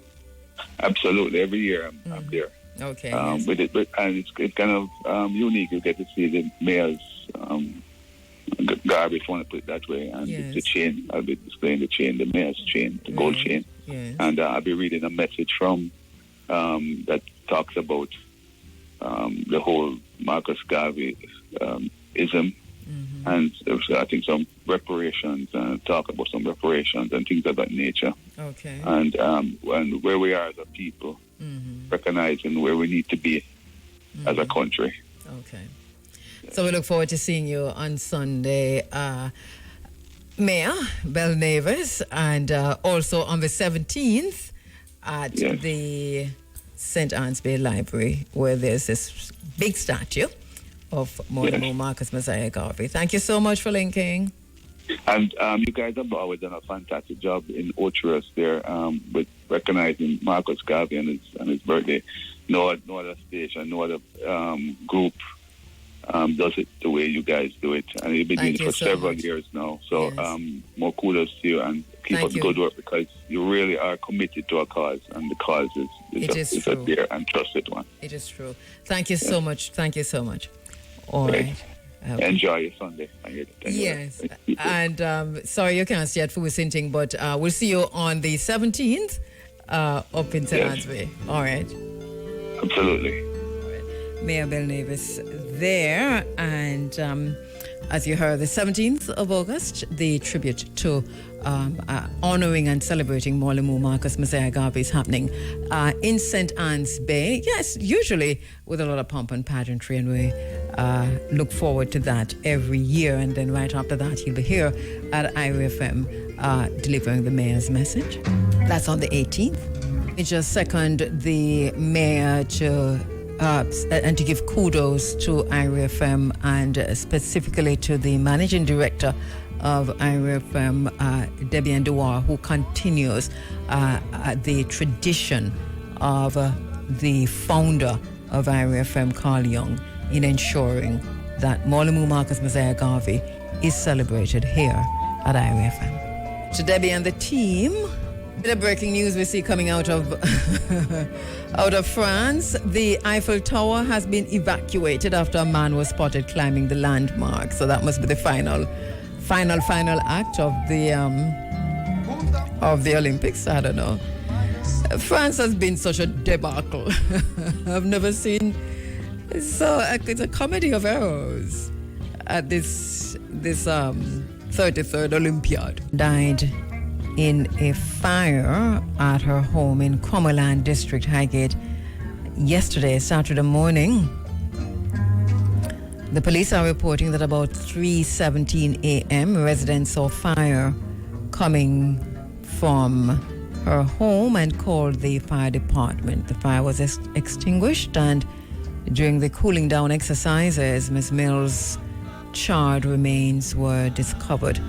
The scene was processed and the remains were removed to the morgue, pending a post-mortem. The police said for people in Highgate and surrounding areas, they all know Michelle. So my deepest condolences to her friends, her families, and her acquaintances.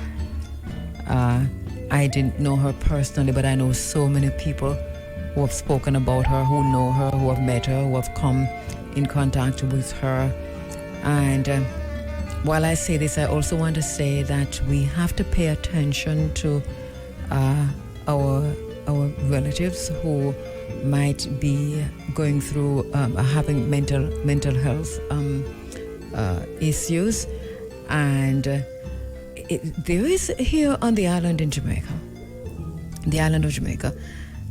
a serious mental health situation. And let me move away from Michelle now, but just to say that we had from Professor Hickling a comprehensive and deep research, in-depth research about Jamaica's mental health. And at that time, so many years ago, that was an alarming report. But coming on, so many years after, and with so much trauma and other incidentals like environment and so on. But there is a mental health, I don't want to use the word epidemic, let me say crisis, that there's a mental health crisis in Jamaica. And so let's look out for each other. But also there has to be, I think, a more pointed or centered policy on mental health. Mental health coming out of COVID lockdown is not a joke. Mental health coming out of COVID is not a joke. And even among our youth. So this is, I think, something that we have to, at some point, deal with. I know there's just so much, but that is one of the reasons why we have governments and agencies and so on in place. And if people focus on what they are supposed to do, I don't see why we can't make it happen if we focus on what we're supposed to do. I think it's not so difficult. But everybody busy, everybody else's business, and the agencies are not even communicating with each other. For too long, we're talking about centralizing things. That agencies must be centralized to the extent that the communication process is clear and smooth and open, so that information is shared across agencies. At the same time, maintaining privacy. This is not hard for to do, This is not hard to do. We just need to put people who are qualified in these positions of authority and responsibility, but also to give them the authority. So we're looking at that. I have said in this space that one of the things that is also of concern to me is cyberbullying and just the bullying of our students. We're going back to school in September. Our students are going to be back in school in September. But even while they were out, they were on the social media, they were on WhatsApp, they were on the different social media spaces. And there is a lot of bullying happening in these spaces. We have to pay attention to these two, because these overflow on the school compound. These overflow on the school compound. I know that is a whole different kind of intervention. It's also a whole different kind of knowing and doing. And this is why maybe principals have to be trained differently. School, and then you can do upgrading, I don't mean that get rid of principals. I'm just saying that you upgrading courses, upgraded training to be able to manage the new era, the new digital era, the new AI era. This is a whole different time, and I hope it's happening. Not quite sure the extent to which it's happening, but these are concerns that I have on the island here. Cyberbullying is something that I'm focused on in a serious way because I see it. I'm on the social media. I see it. I'm an adult and I'm bullied a lot on the social media. One of the things that I have stopped doing on the social media is to read comments. I can't read comments, especially comments on the videos. So when I'm really, because you don't know when it's seeping into your spirit, you don't know when it's hurting you.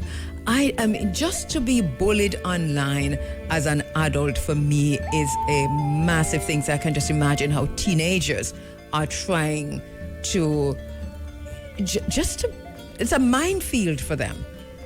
So to navigate that, I think must be very, very serious. And how this affects their mental health is something we have to begin to focus on more than we are doing right now.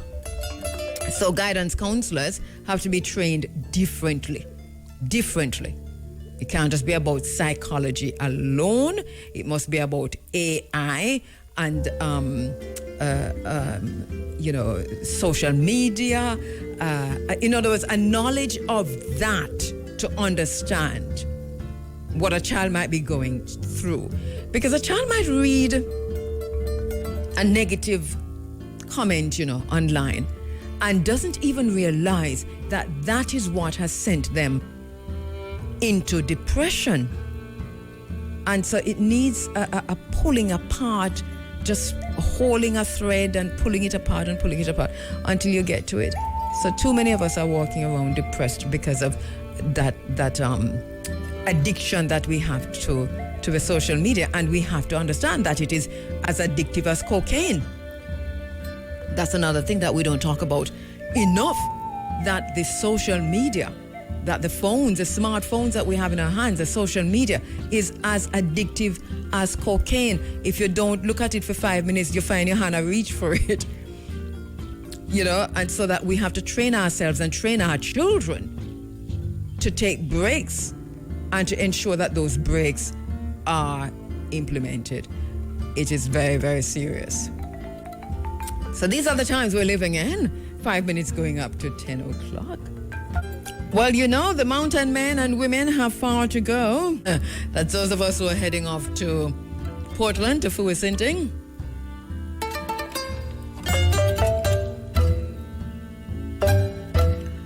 So at 4 minutes now to 10, the Reggae comes in at 10. We're getting ready to push off to Fuisinting in Portland. I understand that the Dukun is near to when we come in. The turn corn meal is also there. And just really great vibes in Portland. For Mr. Reggae.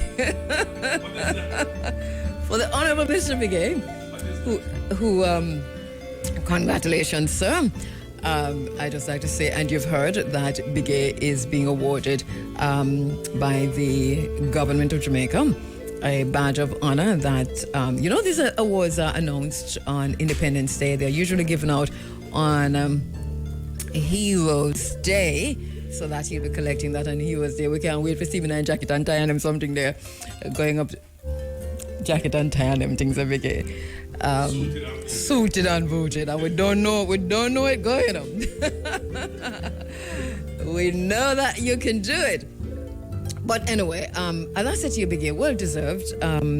It is just a scratching of the surface, really, because of the work that you've done in the space. And I'm talking about in the industry, the media landscape, generally media and entertainment, that you are being recognized by the government of Jamaica. Kudos to you, sir. Congratulations.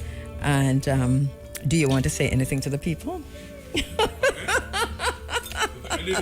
No, ask if you want to say anything to the people. Do you want to say thanks now? But once again, just congrats. Well deserved, as I said. So now, we used to call him Mr. Reggae before, so we're putting Honorable before it. Stay with us. When we don't remember, please remind us. The Honorable Mr. Reggae is in the house. Reggae, I'm seeing an article from in the papers. I think I just glanced it just now. I didn't read it through. I don't know if you saw it, where something was accredited to Buju, saying that he called out Afro-Beats and reggaeton and so on. Have you seen it? I'm not sure if it is true, because I didn't read the story, but just going through the news, online, I saw where something was attributed to Buju Banton, that he made some comment regarding Afro-Beats and reggaeton and so on. Have you seen that comment? No, I haven't. Neither me. So I don't know if we can have a good conversation about it. But Buju aside, because I'm not sure what Buju Banton is meant to have said, because I can't find out the story. But I see it online. But I know every once in a while over the years we've had these conversations, Biggie, from the time when you used to do musical speaking until now. We're talking about the crossovers. We're talking about what was it? What was it? The one that came out of England again? Not garage, but Dubstep. no, it wasn't that one. It was in the 90s, you know, mid 90s when everybody did. Right, that one, that was just, yeah. So we've had these discussions all the time. And then we've always looked at them and said, well, listen, you know, I listened to it, I see it, I don't think this is going anywhere. Didn't think reggaeton was going to go anywhere. Afro-Beats is a little bit different though, right? In terms of taking hold. Yes, because Afrobeat, I don't believe, developed as a derivative per se of reggae. Exactly. It came as an independent genre straight off of the continent. True. So it would have, I believe, have a different course. It would have taken a different route. Seem to have been carried though by artists who initially might have dabbled with dancehall. Yeah, of course. And maybe that's where the confusion. The confusion is, you know, the other music forms, you know, the garage and the dubsteps and reggaeton. Well, reggaeton is still big though. You know? Is it? Yeah, man. Reggaeton is huge in the South Latin African, America. in the Latin American market. Yeah, man. And you know, there are artists down there that are selling hundreds of thousands and millions of dollars, but you know, we don't see the light that they are these artists. They're not exposed to this side of the world, but they're doing very, very well. Right, and those markets are big markets when you check it. No, they're huge markets. Remember, for example, that Charlie Black sold. Well, he's a mega star down there. Oh, really? And was given a Diamond Award or something of that magnitude down there. So it is a huge music form. Yeah. And dance hall is also very big in the South African market, and not the modern dance hall, not the trap Shabarans.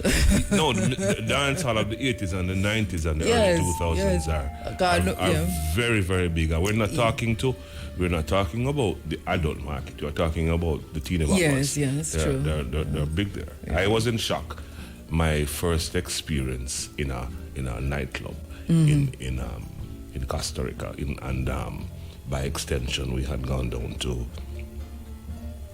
I'm not surprised. Not Suriname, but I was on the continent for a little while, and you know, I was exposed to the dance hall scene down there and the nightclub scene, and they were huge. Yeah, because we're not making that connection. Yeah, you know, Colombia. I was in Colombia. We're not making that connection with. And we really need to, you know, be making this connection because we same one. But we don't have, because of the language barrier. Right. We don't necessarily have our stringers or reporters that we link with. Remember back in the day we used to have a reporter in every country, literally. Yes. No, for real. Yeah, you call up to say, tell me what going on the reggae scene, what going on the dancehall scene, and then you get, you know. So you had that kind of communication back and forth. I think the internet kind of changed that, and worse now the social media, because we can't get it straight. Yes, and no, because what happens with social media and the disadvantage that it has is that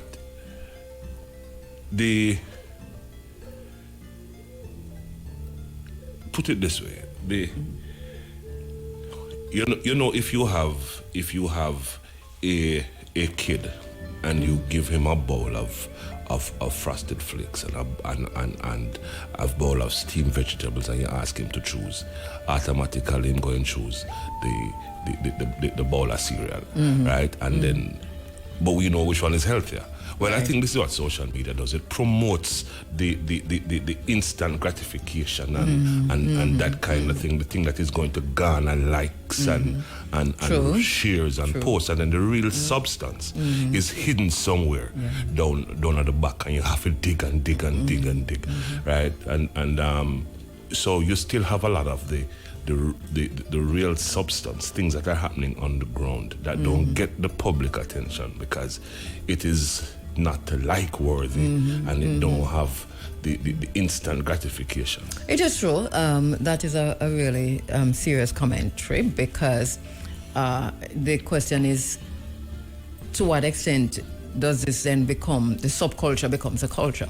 And we see that playing out in Jamaica now in terms of what the social media makes popular as opposed to what we used to in terms of mainstream media used to be responsible for certain things and no longer responsible for that. Mainstream media find ourselves trying to catch up with what is being pushed out on the social media. You know,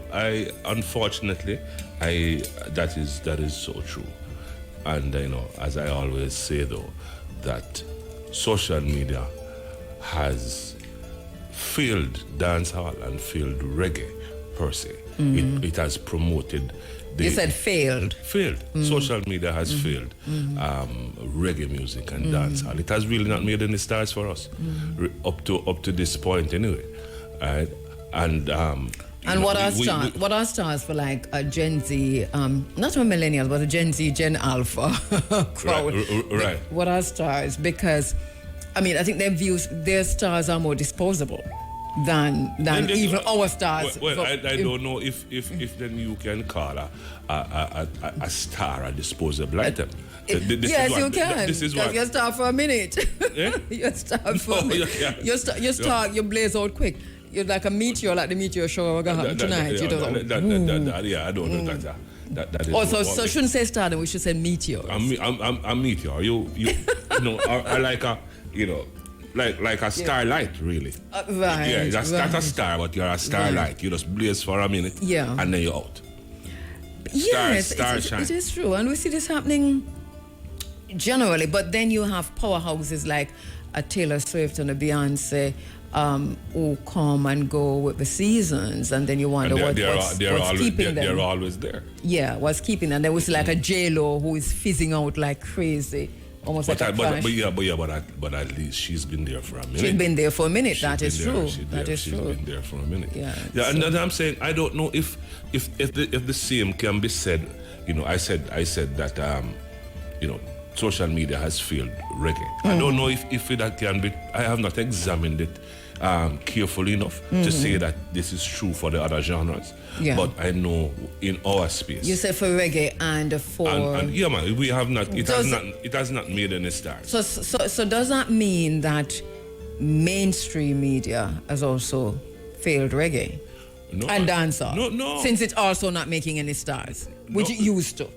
No, and I'm saying to you, but remember, you know, the attention has been taken off traditional media and now placed on social media for them to create it. Well, maybe the difference then between them other genres we're talking about is that they have somehow, in terms of the mainstream media, somehow bridged that gap. So the mainstream alternative media, which is they also have a serious social media presence. In other words, so they are committed 100% to social media and actually driving the very same things, so not, as opposed to the individuals. No, I didn't get that. That was a little bit too intellectual for me. Could you break that down again? Sure, and you are bigger. No, you are the honourable sir. Yeah, you got over my head. Listen, the honourable Mr. Biggie. So, how do you feel about this award? I feel great and I feel grateful. Yes, yeah. Great and grateful. Yeah, well deserved. Once again, congratulations, sir. I will pick up that thing you said, but listen, because look at the time, and I have to go to Fui Sinting. So I'm heading off to Portland to Fui Sinting, and I promise you that week after next May, you talk about this thing. No. You see, I'm talking biggie. Like if you go on the social media now, all internationally, all of the mainstream media, all of them have a serious social media presence, a whole different kind of reporting. In other words, it's not what's coming on air on the on their mainstream Right. media Mhm. at the moment that you see on them social media. Right. So they're committed to social media. It is garnered for the social media. For the crowd. social It is media, a tailored for the whole social different media. set of employees. Mhm. A whole different set of employees, a whole different department, and a whole different social media fit. So Right. the TMZ, for example, who we used to just watch, right? Will come on every 5 minutes. I mean, they are driving social media to a large extent. Look here, even the BBCs and the right and I thought you were talking about the local space, you know. In the international space, for sure. Yes, and that is probably what we need to do now to meet. That's what I'm thinking. Meet the audience. Yes. In their space. That's the only option. Yeah. You and I have spoken about this before. I think. I mean, for many moons, this is not the first time. Yeah, but I didn't realize that this is where the conversation was going. But, What you're saying? You accuse me of intellectualism. I rebuke you. Anyway, so I take my rebuke. I'll be dipped in the water. I'll be sanctified. Come share my embarrass, and I don't know where to go with it. I am. So it's just a misunderstanding. Okay, so we know. So we're on the same page. So we'll leave it at that. Mr. Bigay, I'm going to rush over to Portland. I'm going for Dukuno and turn cornmeal. And you're going to bring some for me? So Gizzard and Greater Cape. Talk the truth now. How you get it? It's not possible. Tell Sister P to wrap up mine in some file paper and send it come. Sister P, forgive me, I'm going to eat it up. All right, so Sister P begins to wrap up. And then, oh, you get it. Oh, you get it. Don't you come back the same time? What? Or St. Mary? You don't live too far from me, I don't think. Don't me ever pass my yard for come out your yard and give you something? Me will meet you halfway. All right. Okay, so we're heading to Full City now. We'll leave it now for Mr. Bigay to take you through. The Honorable Mr. Bigay, put some respect on the name. Stop this. It is what it is. It is what it is. See you next week.